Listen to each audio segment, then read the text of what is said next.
This is an explanation of integration by trapezoidal approximation. What we have here is a quadratic function, and the area between a and b is given by 11.497. Here's your definite integral.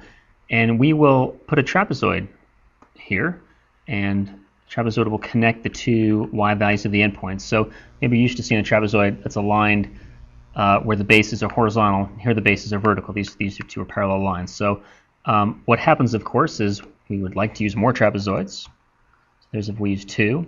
You can see the trapezoidal sum of the areas, and as we use more, it will approach the real area. And it's very clear by looking at the figure 2 that it's approaching the curve. So obviously, if we want to minimize our error, we're going to use more and more trapezoids.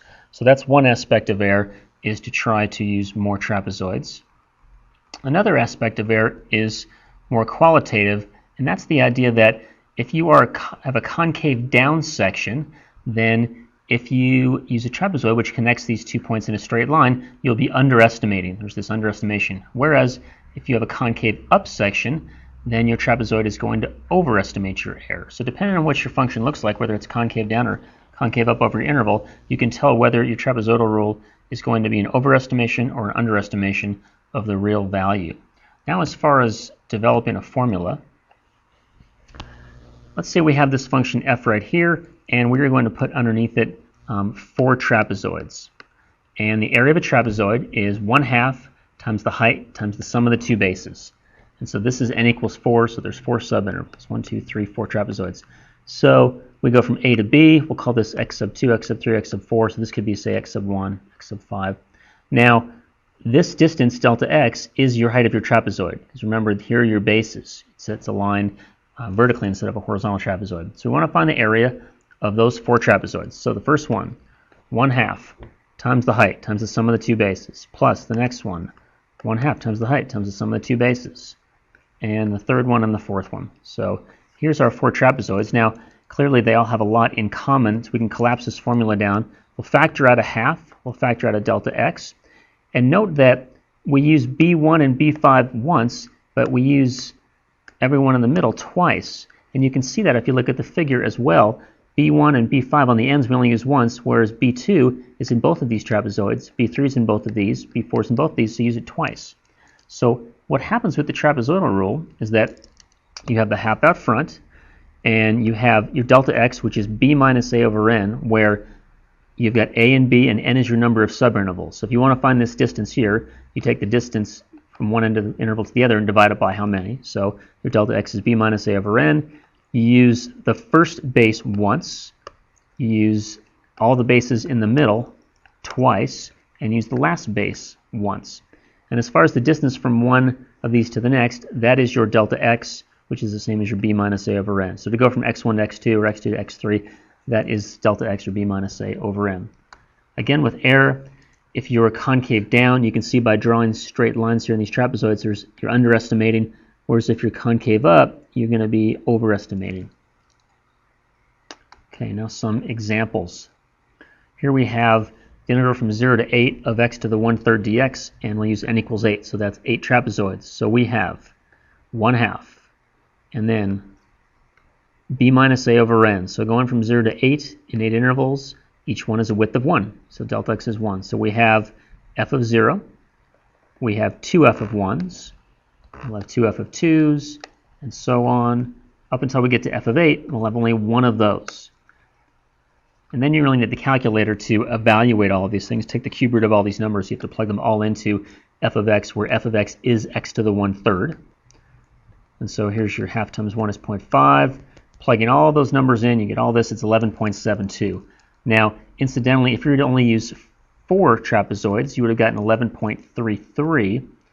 And the real value through integration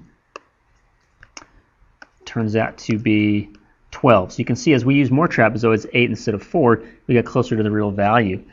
At this point, it's probably appropriate to say, well, why would we ever use this rule if we can just integrate?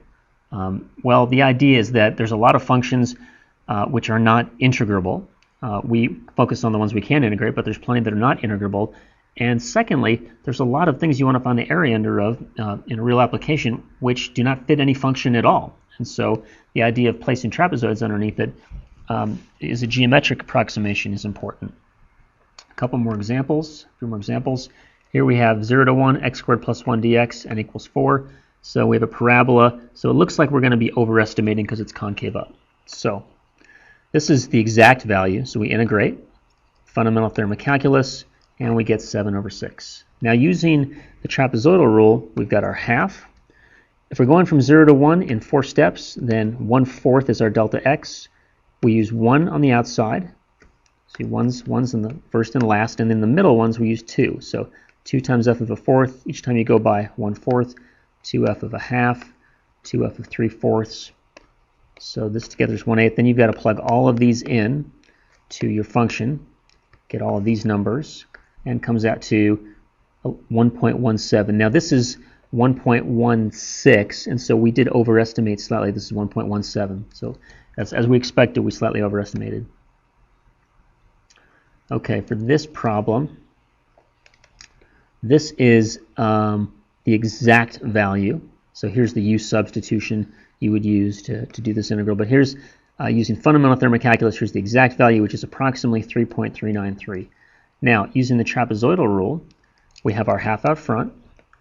Going from 0 to 2 in 4 steps, each step is going to be a distance of a half, so our delta x is a half. So it's f of 0, and then we move over a half, and we've got 2f of a half. Move over another half, 2f of 1, 2f of 3 halves. And again, remember the ones on the end you only use once. The ones in the middle you use twice. And then you evaluate all of these in your function x times rad x squared plus 1. The integrand is your function f of x, not the integral, but the integrand is your function. Get all of these numbers, and we are slightly overestimating. And as a final example, here we have the integral from 0 to rad pi over 4 of tan x squared. So it's not tan squared x, it's tan x squared. And so there's your half. Your delta x is going to be rad pi over 4 because we're using 4 intervals. I should have mentioned that. In this case, we have n is equal to 4. So our first one, f of 0, then we use 2 of these. We go a quarter of the way. Then we go another quarter of the way, so that's now half times rad pi over 4. 3/4 times rad pi over 4, and the last one is going to be just one of them, and it's rad pi over 4. This comes out to rad pi over 16.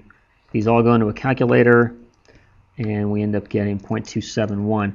Now this one you cannot compare to fundamental theorem of calculus, but we can compare it to using the calculator to do it. So if we do y1 is tan x squared, and we'll do function integrate of y1 with respect to x from 0 to rad pi over 4, and we get 0.256.